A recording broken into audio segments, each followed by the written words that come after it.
get addressed by the street moving it on.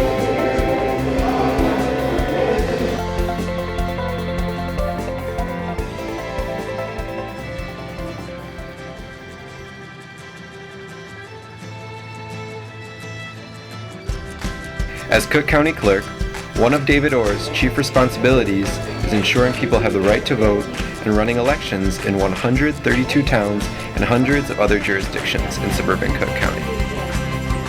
On Election Day, the Clerk's office deploys 10,000 poll workers, known as election judges, to run elections in over 1,937 precincts across the county.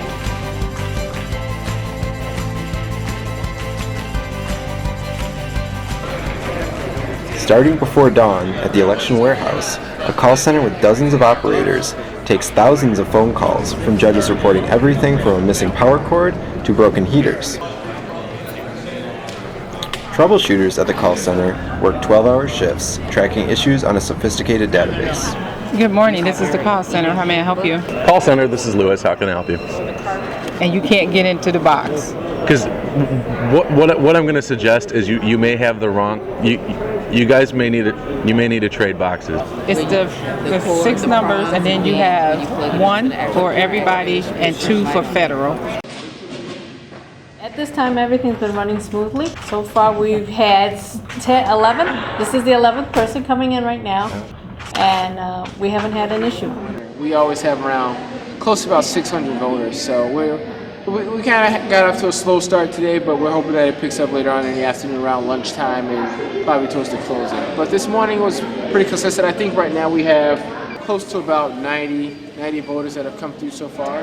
The main responsibility that I've had today has been to assist the other judges in terms of any issues that they have with voters. For example, if they don't show up in the application book, to get on the phone with the voter verification. At the clerk's headquarters in downtown Chicago, operators staff a voter verification hotline to research questions about voter registrations or correct polling place locations. Phones also ring from dawn to dark at our legal hotline, staffed with lawyers taking complaints about unruly candidates or political signs violating electioneering boundaries. Electioneering, when candidates or their supporters approach voters in prohibited zones, is always a challenge on Election Day. Well, the people passing out, candidate votes and all that outside. I would say like in April, you're going to see a good 10 or 15 of them at least out there, if not 20 or 30 of them. I've seen it like that before.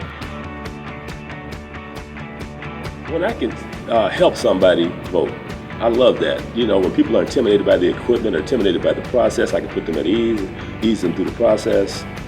I think it's probably the interaction that I personally receive, with my fellow colleagues here, as well as with the voters. To be a judge, you actually see the final product. You see that the voters are basically judges of the candidates. They make the final decision. I enjoy being involved with the community, and outside of being a politician, I think working within the system is about the next best thing you can do. Every precinct is interesting that I've worked in. This one is interesting. There are lots of people who are, we've had several people, this is their first time voting, and I can't think of anything more rewarding than helping someone, that we all get to help someone together vote. After the last voter is in line at 7 p.m., a judge in each precinct officially announces that the polls are closed. The polls are closed! But the judges still have hours of work ahead of them.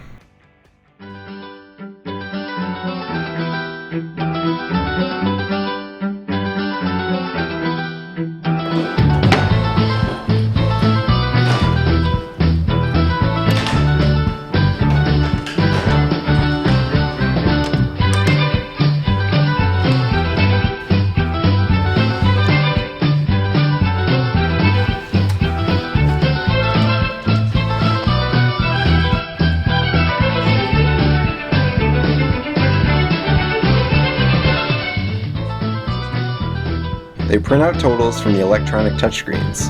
They transmit the unofficial vote totals to election headquarters. They post results tapes on the side of the supply cabinets for local poll watchers and candidates to see.